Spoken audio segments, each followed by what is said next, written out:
ঘুমাতে পারতো না স্যার, বারবার উঠে যেত, শ্বাস নিতে কষ্ট হতো। এখন ওগুলা কোনো সমস্যা নেই, নাক ডাকতো, এখন নাক ডাকে না স্যার, মাশাআল্লাহ অনেক ভালো আছে এখন।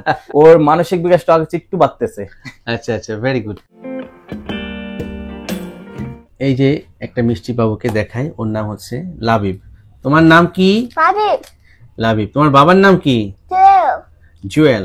ওকে, তো তোমার তো অপারেশন করেছিলাম আমি, তাই না? এখন তুমি কেমন আছো বলো? ভালো আছো? আচ্ছা, তো তুমি কোন ক্লাসে পড়ো? প্লেতে পড়ো। আচ্ছা, তুমি একটা আমাকে ইংরেজিতে ছড়া শোনাও তো। Tommy, Tommy, red papa, eating so good, no papa. Tommy, right, no papa, open your mouth, ha ha ha.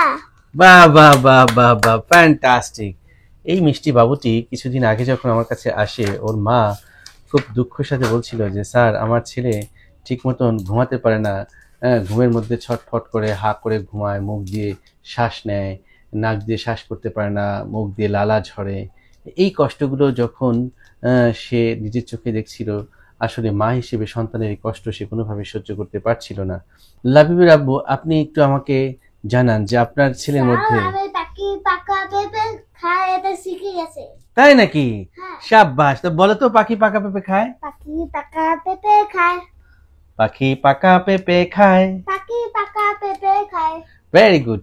আসলে এটা আমার ভীষণ ভালো লাগে। আমি বাচ্চাদেরকে অপারেশনের পর টাং টুইস্টার দিয়ে থাকি, যাদের মুখে জড়তা আছে, জড়তা কাটানোর জন্য এভাবে আপনারা প্র্যাকটিস করতে পারেন। পাখি পাকা পেঁপে খায়, পাখি পাকা পেঁপে খায়, পাখি পাকা পেঁপে খায়। এটা নিজে শিখে গেছে স্যার। জলে চুন তাজা তেলে চুল তাজা, এটাও তো দিয়েছিলাম, এটা একটু কঠিন, এটা পারো?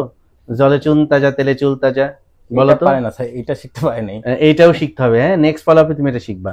তো লাভ ইউ আব্বু, ওর যে কমপ্লেন গুলো ছিল, মেজর কমপ্লেন, তো সেগুলো কি কতটুকু উন্নতি হয়েছে আপনি মনে করেন? স্যার, ওর অপারেশন আগে হাঁকে ঘুমাতো, এখন আর হাঁকে ঘুমায় না স্যার। Very good. ও খেতে অনেক সময় নিতে, এখন আমরা ওর সাধারণ বাচ্চাদের মতোই খাওয়াতে পারি।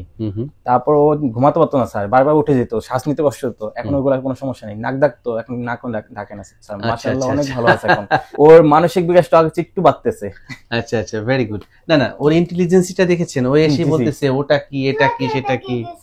হ্যাঁ, আবার ওর যে কোশ্চেন গুলো দেখুন, একটা বাচ্চার বা একটা শিশুর আইকিউ, ইন্টেলিজেন্স কোশ্চেনটা কি, যে তার প্রত্যেকটা জিনিসের প্রতি আগ্রহ থাকবে, এটা কি জানার আগ্রহ, এটাই কিন্তু তার একটা মেধার পরিচয়।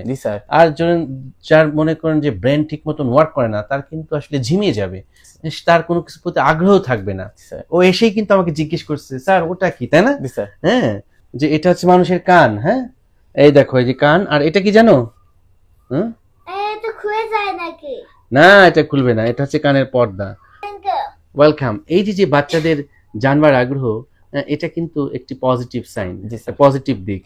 বাচ্চারা জিনিস সম্পর্কে জানবে এবং সেটা জেনে শিখবে, এটা কিন্তু আমরা চাই। এবং এটা সম্ভব হয় না যখন একটি বাচ্চা অসুস্থ থাকে। আবারও দেখবা? আচ্ছা, দেখো, ভালো করে দেখো। তো তুমি কি বড় হয়ে ডাক্তার হবা? কি হতে চাও বলো, বড় হয়ে? পুলিশ হবা? আচ্ছা, তাও ভালো। পুলিশ হচ্ছে জনগণের বন্ধু, তুমি তো জনগণের বন্ধু হয়ে যাবে। হ্যাঁ, এই যে সোজা করে দেখালাম। ঠিক আছে বাবা, এখন রেখে দিতে বলো। এই পর্দা এবার রেখে দাও।